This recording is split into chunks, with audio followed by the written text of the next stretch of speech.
Eu cumprimento a todos com a paz de nosso Senhor Jesus Cristo.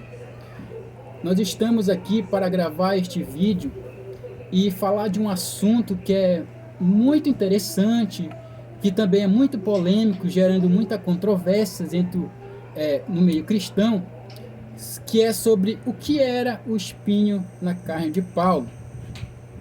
E esse assunto, tirando desse texto de 2 Coríntios 12, alguns deduz que o espinho na carne de Paulo seria uma cegueira, utilizando o texto de Gálatas 4, do 13 ao 15.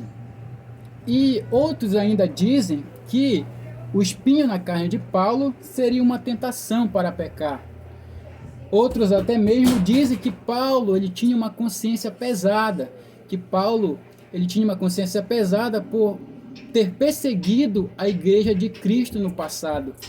E outros dizem que o espinho na carne de Paulo seria um demônio que atormentava Paulo. Agora eu pergunto para você, é possível saber o que era o espinho na carne de Paulo? E por isso nós trouxemos aqui ao melhor o nosso irmão Adilson, e ele vai estar explicando melhor o que era esse espinho na carne de Paulo. Mas primeiro ele vai nos responder sobre essas vertentes que nós apresentamos aqui, que eu anotei.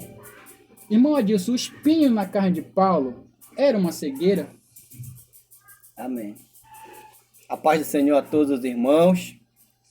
É muito interessante esse assunto, né? Porque a gente, ao se deparar com muitas vertentes teológicas, a gente acaba às vezes se confundindo e até mesmo achando que a Bíblia, por exemplo, obscurece certos pontos e não dá resposta sobre certos assuntos.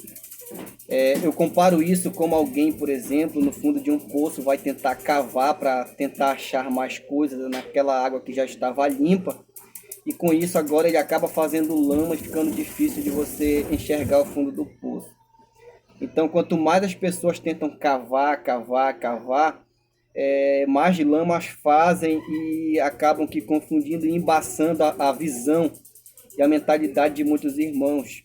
E com isso, devido a tantas vertentes teológicas, muitos irmãos ou até mesmo teólogos chegam a dizer que não é possível saber o que era o espinho na carne de Paulo, mas isso não se sustenta diante da Bíblia.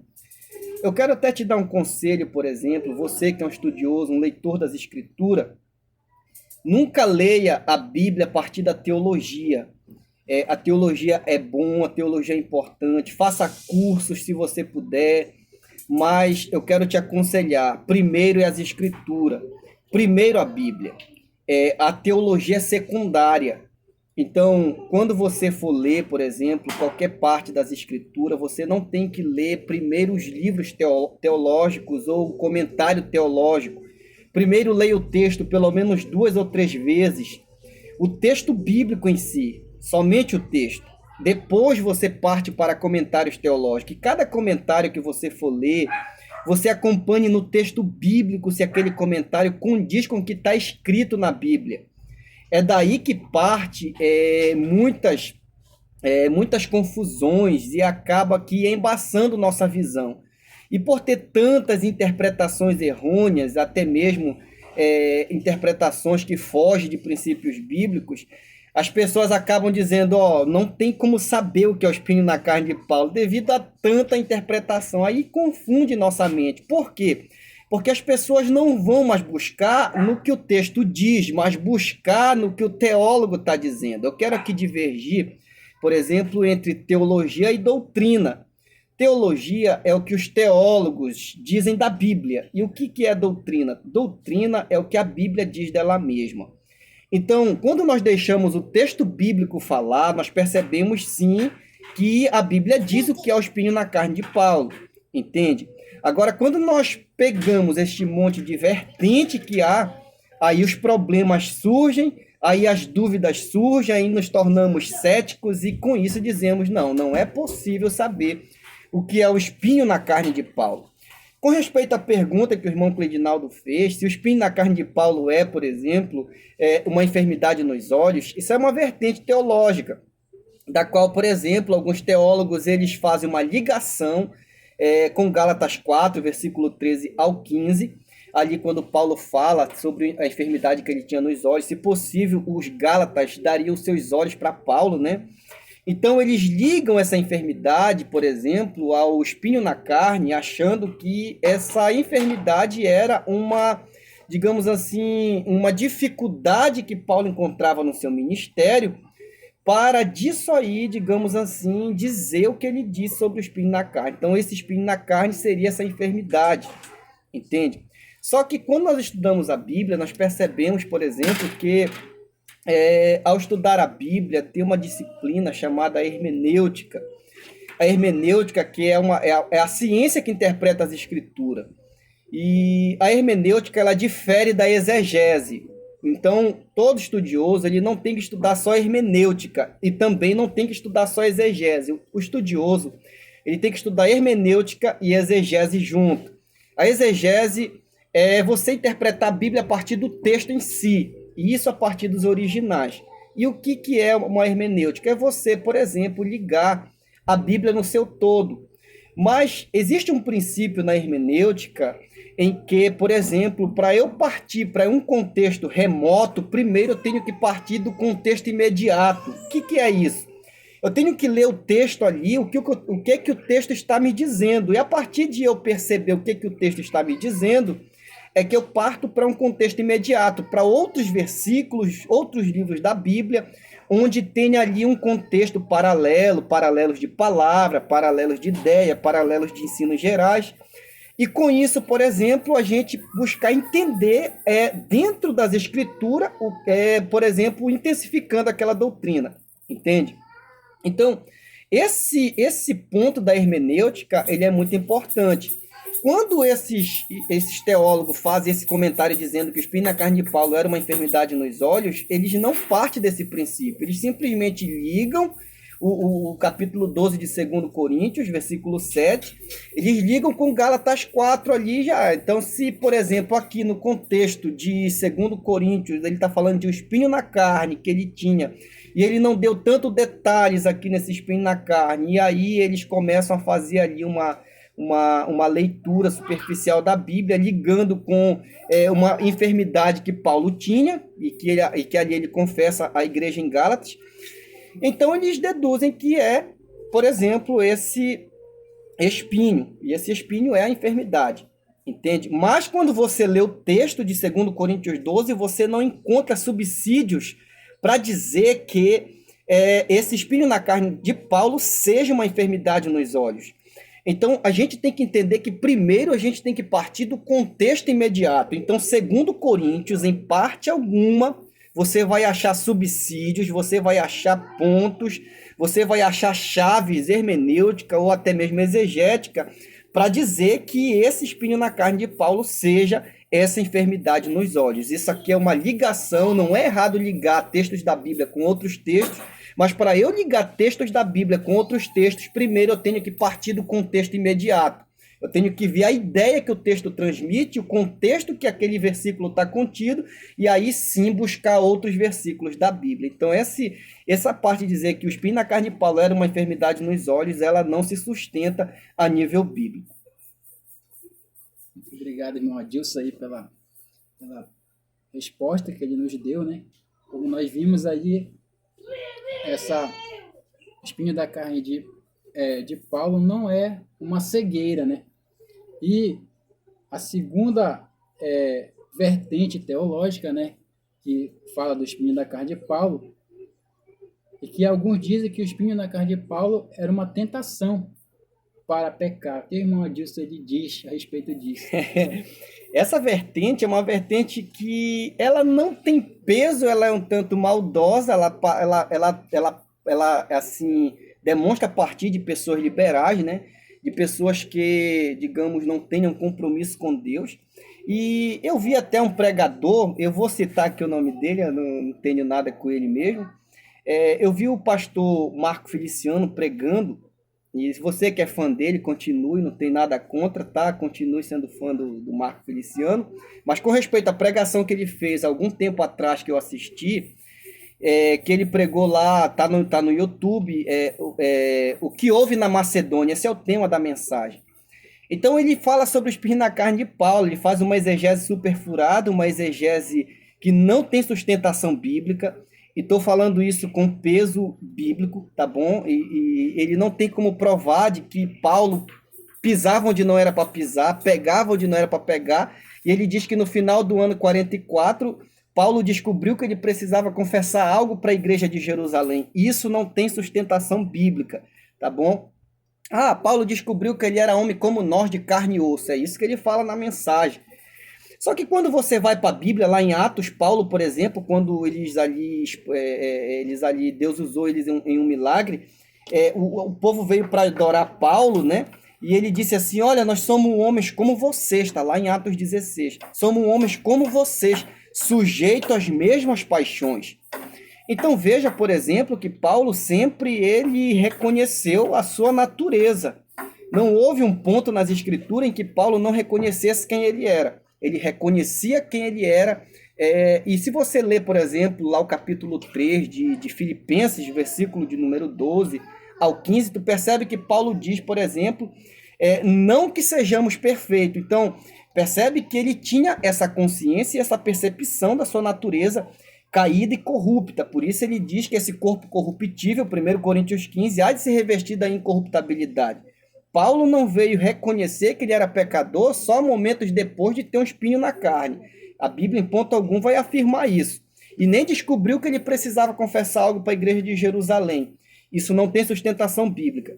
Agora, com respeito à pergunta, né, se era uma tentação para pecar, não, a Bíblia não dá subsídio para isso. Primeiramente, se você pegar, por exemplo, o capítulo 13 de 2 Coríntios, versículo 2, o versículo 1, Paulo diz que ele está indo pela terceira vez à igreja de Corinto, e ele diz, por exemplo, que ele iria e ele queria que os irmãos tivessem de uma forma, digamos assim, convertida a Deus, porque se ele fosse pela terceira vez e eles não tivessem levando a palavra de Deus a sério, ele diz, olha a expressão que ele utiliza, 2 Coríntios 13, versículo 2, parte B, eu não vos perdoarei. Ou seja, se a pessoa tivesse insistindo em viver em pecado, como aquele jovem que se deitava com a mulher do pai, Paulo iria disciplinar novamente, entende? Então, quando a gente examina as escrituras, por exemplo, a gente não acha esse ponto de que era uma tentação para pecar. Então, se Paulo ali está dizendo que ele não iria perdoar quem estivesse em pecado, ele iria disciplinar, então não tem como ser uma tentação na sua carne para pecar. Em que sentido? Não que Paulo fosse super-homem, não entenda isso, por favor. Mas num sentido, por exemplo, que ele não era hipócrita.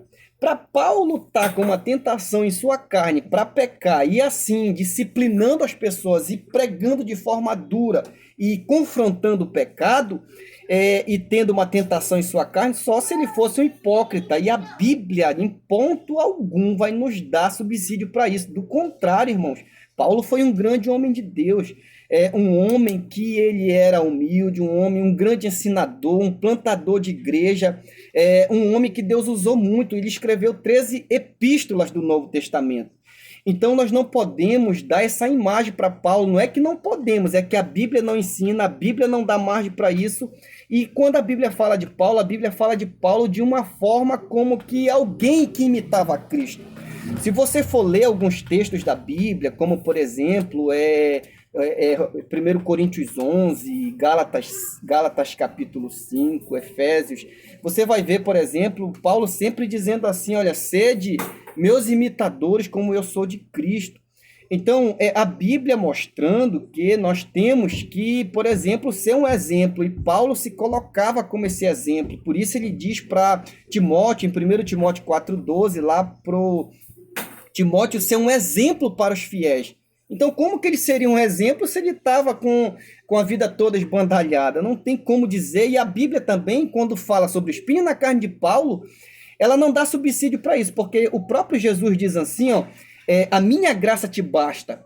Observa que lá em 2 Coríntios 12:8, Paulo orou 3 vezes para Jesus tirar esse espinho da carne dele, e aí Jesus responde, a minha graça te basta. Em outras palavras, Jesus não respondeu à oração de Paulo como Paulo pediu. Entende? Jesus disse, a minha graça te basta. Então, como é que Paulo está querendo pecar? Como é que Paulo está vivendo uma vida esbandalhada e Jesus está, digamos assim, não tirou isso dele e aceitou isso em Paulo, sendo que em vários pontos da Bíblia, a Bíblia vai falar para vivermos uma vida santa, entende? E irrepreensível. Então, veja que isso não tem fundamento, isso é incabível. A nível bíblico, isso não tem nem cabimento. Muito bem, vimos aí, né? Mais uma vertente teológica que não tem fundamento, né? Bíblico. E a próxima vertente que a gente vai analisar aqui é se o espinho na carne de Paulo ele era uma consciência pesada, porque alguns achavam que o apóstolo Paulo tinha uma consciência pesada pelo fato dele ter perseguido a igreja de Cristo no passado. E eu quero perguntar para o irmão Adilson, era uma consciência pesada? Bom, quando a gente olha essa vertente também ela é um tanto confusa, porque ela não considera alguns pontos, até mesmo dos ensinamentos de Paulo. Sempre que Paulo escrevia, Paulo não deixava escapar que ele tivesse uma consciência pesada. Você não vai achar em ponto algum das suas epístolas Paulo escrevendo como que tivesse com uma consciência pesada.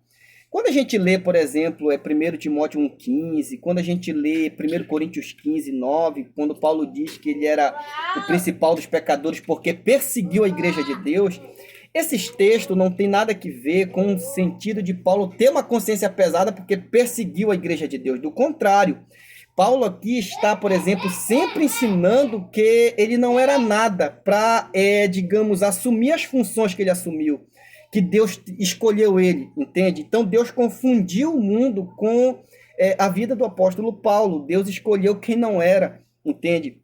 O apóstolo Paulo era improvável Deus escolher, da perspectiva humana, uma pessoa como Paulo, entende? Alguém que estava perseguindo, alguém contrário, um inimigo severo do evangelho, agora ser tomado para ser usado em tamanha graça como ele foi.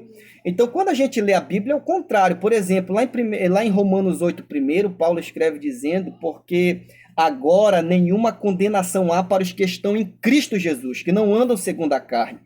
Observe, por exemplo, que Paulo ele ensina que quem está em Cristo não tem condenação. Então, como que ele está sentindo-se culpado estando em Cristo?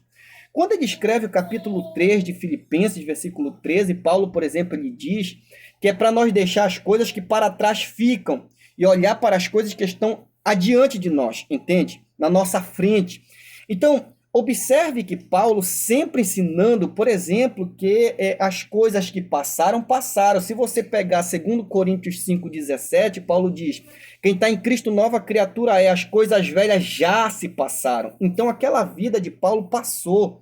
Aquela vida de Paulo, ele tinha, digamos que, uma consciência pura diante de Deus, ele não se orgulhava daquilo em hipótese alguma, mas ele tinha uma consciência de que ele foi perdoado no Senhor.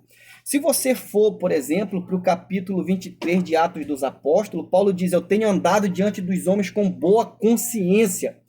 Então, observe, por exemplo, que quando Paulo ele escreve, ou melhor, quando o Lucas escreve Atos 23, Paulo testemunhando de si, ele andava com boa consciência. Isso até quebra lá o ponto de que era uma tentação para ele pecar, porque ele tinha uma boa consciência, tá entendendo? Quando a gente vai para Atos 26, versículo 9, Paulo testifica ali, né, diante do tribunal, diante de Agripa, em sua defesa, ele diz, por exemplo, que ele imaginava que era contra o nome de Jesus que ele estava fazendo a vontade de Deus. E ele vai explicar em outros pontos que ele fez isso na ignorância. Então veja, por exemplo, que a vida anterior paulina foi uma vida, por exemplo, na ignorância. Então essa era a consciência de Paulo, de que o que ele fez contra o evangelho, contra os seguidores de Jesus, ele fez na ignorância, entende? E ele imaginava que estava fazendo a vontade de Deus dessa forma. Então veja, por exemplo, que Paulo, ao testificar de si, em ponto algum vai deixar escapar que ele andava com uma consciência pesada, com uma consciência, digamos assim, doída, perturbada pelo que ele havia feito contra a igreja.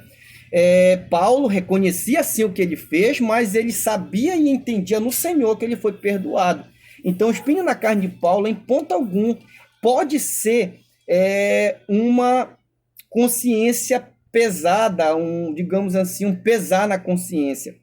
E quando você lê 2 Coríntios 12, você percebe que não passa. A Bíblia não vai dar margem para isso, no contexto do que Paulo escreveu em 2 Coríntios 12 sobre o que é o espinho na carne. Tudo bem. E a próxima, né, que a gente vai ver, se o espinho na carne de Paulo, alguns dizem que era um demônio que atormentava Paulo. Não diz o que o Senhor diz sobre isso.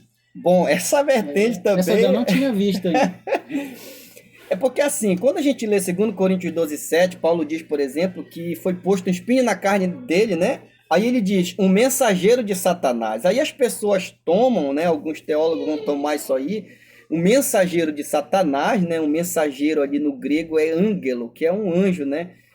Então eles dizem que é um demônio. Tá entendendo? Porque Paulo aí testifica, né? E às vezes pode até dar essa impressão de que era um demônio atormentando Paulo. Só que quando você lê, não pode ser, por exemplo, um demônio atormentando Paulo. Por quê?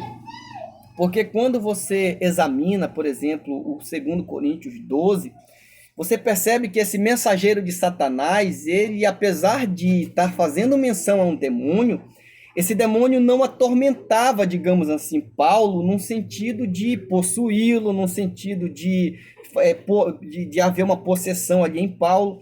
Quando ele diz que o mensageiro de Satanás, ligado ao contexto do que está escrito em 2 Coríntios, ele está ligando, por exemplo, esse mensageiro que ele foi posto, né, que era esse mensageiro de Satanás, era como se um demônio tivesse por trás do que acontecia com Paulo. Que se nós tivermos tempo em um próximo vídeo, eu vou explicar com detalhes o que era o espinho na carne de Paulo. Então, tudo que acontecia com o apóstolo Paulo, havia demônios, digamos assim, que lhe barravam. E esses demônios, que eram mensageiros de Satanás, digamos assim, o próprio demônio usando uma pessoa para confrontar Paulo. Demônios, por exemplo, causando aflições no sentido de usar até mesmo o governo para açoitar Paulo, tá me entendendo? Perseguirem seu ministério. Então, tudo isso era causado era demônios que, digamos assim, inflamavam essas coisas. Então, quando ele diz o mensageiro de Satanás, ele está ligando a isso. Então, não é que um demônio atormentava no sentido de possuí-lo, mas é que um demônio o esbofeteava. Ou seja, Jesus permitia isso acontecer com Paulo exatamente para Paulo depender de Deus. Porque a maneira com que Jesus usou Paulo e levantou Paulo poderia dar subsídios para Paulo sentir-se importante. E sobressair as pessoas e tentar ser o mais importante no cristianismo. E então, com isso, por exemplo, Jesus, ele não digamos assim, livrava Paulo de situações difíceis, mas em situações difíceis Jesus ia dando vitórias para Paulo ser um homem totalmente dependente do Espírito Santo. Mas não é um demônio que atormentava, tá? Mas que causava certas coisas, aí sim. Muito bem. Aí a gente ouviu o nosso irmão Adilson explicar, né, essas 4 vertentes teológicas que há, né, algumas deduções sobre o que é o espinho na carne de Paulo. Eu acredito que você está muito curioso, né, em saber sobre o que é, e o que o irmão Adilson vai explicar, né, sobre o que é o espinho na carne de Paulo de uma maneira bíblica, né? O nosso irmão Adilson vai trazer para nós, mas como esse vídeo nosso está muito extenso, a gente vai gravar outro vídeo falando sobre isso, e para você assistir e você entender, né, sobre esse assunto, que é um assunto muito interessante. Muito obrigado e a paz do Senhor Jesus a todos. Curta, comente e compartilhe aí no canal, aí refutando as heresias. Deus abençoe.